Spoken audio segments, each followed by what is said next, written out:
हाँ ठीक है खान साहब, मैं फिर आ रहा हूं। विपिन शर्मा जी के पास जाना बहुत जरूरी हो गया और जल्दी जाना जरूरी हो गया है। दिल्ली विधानसभा का चुनाव किस ओर जा रहा है सर? मनोज जी धन्यवाद। देखिए, बहुत ही इस समय जो ये चुनाव है दिल्ली का, राजधानी का, 70 सीटों का, ये बहुत दिलचस्प मोड़ पे आ गया है। लेकिन सिक्के का दूसरा पहलू भी है, क्योंकि अभी पिक्चर काफी बाकी है। दिल्ली वासियों को अभी बहुत कुछ देखना बाकी है। यहां पर अभी वीडियो वॉर्स का दौर शुरू होगा, स्टिंग ऑपरेशंस होंगे, लांछन लगाए जाएंगे। ये दुर्भाग्यपूर्ण बात है और ये मुझे दुख होता है। एक दिल्ली वासी हूं और दिल्ली में जीवन खपाया है, बिताया है। ये उम्मीदें हम लोगों की काफी उम्मीदें हैं कि पेरिस, सिंगापुर, यहां पर झीलों का शहर बनाएंगे। इसके इतर यहां पर कुछ और देखने को मिलता है। एक दूसरे पे जो बात बोली जाती है, और बतौर पत्रकार मनोज भाई, मैं बड़े जिम्मेदारी से एक बात बोलूंगा। हम लोग एकाएक निष्कर्ष पे पहुंच जाए। जैसे मैं किसी भी चर्चा में जब भाग लेता हूं, मैं कभी नहीं बोलता शराब घोटाला, लिकर स्कैम, मैं बोलता हूं कथित, जब तक ये साबित ना हो जाए। उसी तरह से आप अभी आज मैं चैनल में सुन रहा हूं कैश कांड, ये कैश कांड बोले जा रहे हैं, किसी प्रवक्ता ने शायद बोला, तो वहां पर एकाएक हम लोग जज बन जाए, जजमेंटल हो जाए, ये मुझे लगता है जल्दबाजी का काम है। दूसरी बात है, बेशुमार मुद्दे हैं दिल्ली में, कुछ अच्छे काम हुए, निश्चित बात है, इसमें कोई दो राय नहीं है। और आपकी दर्शकों की जानकारी के लिए मैं एक बड़ी जरूरी बात बोलूंगा, जबकि मैं हर एक चर्चा में इस बात का जिक्र करता हूं। वो शीला दीक्षित का दौर 1998 से लेकर 2013, जब प्रदेश अध्यक्ष चौधरी प्रेम सिंह थे, जिनका नाम Guinness book of world record में दर्ज है। मुन्ना भाई, मैं चाहूंगा आप ये बात बड़े ध्यानपूर्वक सुने। जब उनकी ताजपोशी हो रही थी, जब उनको दिल्ली प्रदेश का अध्यक्ष बनाया गया था, मैं वहां पर मौजूद था। वो दृश्य अनोखा दृश्य था, अभूतपूर्व। मतलब मैंने उसके पहले ऐसा दृश्य कभी देखा था नहीं, और आगे भी संभावना बड़ी कम है, क्योंकि वहां पर पांव रखने की जगह नहीं थी। तो यानी कि इसका मतलब है वो लोकप्रिय, वो भी एक दौर था जब कांग्रेस नेता बड़े लोकप्रिय थे।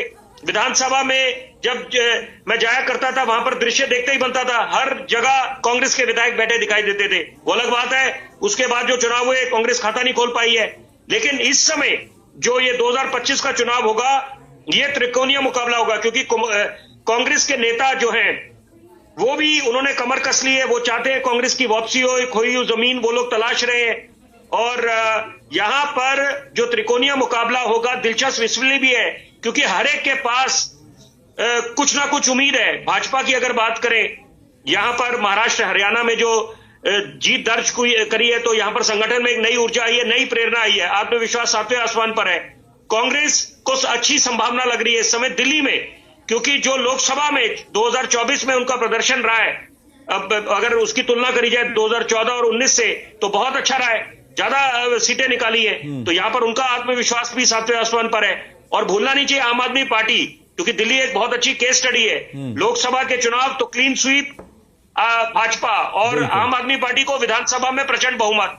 तो यहां पर वो लोग ये इस उम्मीद में है, आम आदमी पार्टी के नेता, उनका संगठन, कि यहां पर दोबारा दिल्ली की जनता उन पे भरोसा जताएगी। तो उम्मीद पे दुनिया कायम है। लेकिन देखिए मुद्दे क्या है दिल्ली के, हम लोग ये बिजली, सड़क, पानी छोड़ दें, यहां पर बेशुमार मुद्दे हैं। कुछ अच्छे काम हुए हैं, इसमें कोई दो राय नहीं है, क्योंकि तभी तो दिल्ली की जनता ने उनको स्वीकृति दी है, आम आदमी पार्टी को। लेकिन अभी सफर काफी लंबा है। ये भूलना नहीं चाहिए कि दिल्ली को पूर्ण राज्य का ओहदा नहीं मिला हुआ, और वो मिल भी नहीं सकता। तो यानी कि इसका मतलब है आपको तालमेल बिठाना पड़ेगा केंद्र सरकार, राज्य सरकारों के साथ। लेकिन एक दूसरे में अगर ठीकरा फोड़ते रहेंगे तो नुकसान एक आम आदमी को होगा, दिल्ली वासी का होगा। अवैध घुसपैठ एक मुद्दा है।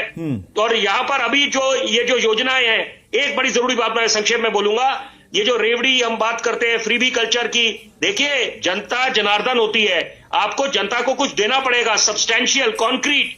तो ये महज बोलने से काम नहीं चलेगा। तो यहां पर ये बात सब राजनेताओं को, राजनीतिक दलों को समझ लेनी चाहिए कि आप महज सिर्फ बातें करें, उससे किसी का पेट नहीं भरेगा। योजनाएं लेके आए, लेकिन ऐसी योजनाएं जनता के बीच साझा करें जिनको आप अंजाम तक पहुंचा पाए। खोखली योजनाएं किसी के गले उतरेंगी नहीं। ठीक बात कह रहे हैं आप जी, ठोस योजनाओं पर काम होना चाहिए।